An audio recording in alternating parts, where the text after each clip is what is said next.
यति विश्वास गर्नु कि म कसैलाई छोड्दिनँ। म एक जनाको पछाडि आउँछु। जसले यो बच्चाहरूलाई ताकी ताकी गोली हानेछ त्यसै गरी ताकी ताकी म निकाल्छु तिनीहरूलाई। चाहे मरेको होस् म खाल्टो खनेर बाहिर निकाल्छु। एकजनालाई छोड्दिनँ म छोड्नको लागि म मर्नुपर्छ। म कसैलाई छोड्दिनँ।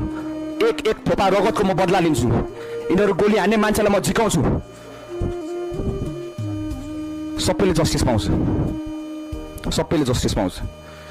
हरेक भ्रष्टाचारीको घरबाट एक रुपियाँ निकाल्छु, तिनीहरू तान्छु, ल्याउँछु, देखाउँछु, संसारले थाहा पाउँछ नेपाल कसरी परिवर्तन हुन्छ भनेर। कसैलाई नछोड्ने, कसैलाई नछोड्ने, बुढो भए पनि नछोड्ने।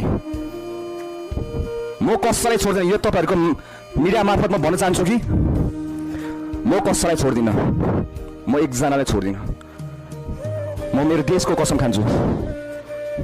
म मेरो त्यो फलन सोल्जर्सहरूको लागि कसम खान्छु। मेरो तेरो गोली खाएको भाइहरूको कसम खान्छु कि म कसैलाई छोड्दिनँ। एक छोड्दिनँ, दुई छोड्दिनँ, तीन छोड्दिनँ। भाइहरू विदेश गएकै छ, बहिनीहरू विदेश गएकै छ। अब हामीले नेपाललाई विद्रोह आश्रम बनाउने, तपाईँहरू भन्नु, सबैजना भन्नु त, हाम्रो नेपाललाई विद्रोह आश्रम बनाउने तपाईँ हरेक पत्रकारको जिम्मेवारी हो। अब हाम्रो देश बनाउनु हामी नेपाली नागरिक हरेकजनाको जिम्मेवारी हो हाम्रो देश बनाउने है।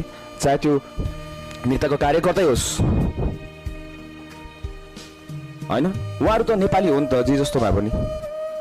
हामीले एक हुनु पर्दैन। पार्टीले डिभाइड गरेछ। हामी काङ्ग्रेस बनाएको छ, एमाले बनाएको छ, माओवादी, म यो म त्यो। म नेपाली हो। तपाईँ विदेश जानु, तपाईँको नागरिकता देखाउनु, तपाईँलाई के भन्छ? काङ्ग्रेस भन्छ, एमाले भन्छ, माओवादी भन्छ। तपाईँलाई त नेपाली नै भन्छ त। नेपालीमा त्यही काङ्ग्रेस एमाले माओवादीहरू गएर बाहिर जाँदाखेरि तपाईँ के भन्छ? दाजुभाइ नेपाली भनेर हक गर्नु हुँदैन, हात मिलाउनु हुँदैन। अनि तपाईँ किन म बुझ्नै सक्दिनँ क्या यो कुरा। किन बुझ्नु सक्दैन कि हामी पार्टीभन्दा माथि हाम्रो झन्डा छ, हाम्रो देश छ भनेर हामी किन बुझ्नु सक्दैनौँ हामी नेपालीहरू?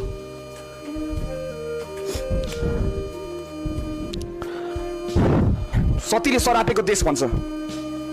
यति राम्रो छ हाम्रो देश। हेर्नुहोस् हिमाल, पहाड, तराई। म जहिले घुम्न जान्छु। मलाई के दुःख हुने बित्तिकै, मलाई के गाह्रो हुने जहिले घुम्न जान्छु। झरना हेर्छु कति राम्रो छ, पहाड हेर्छु कति राम्रो छ।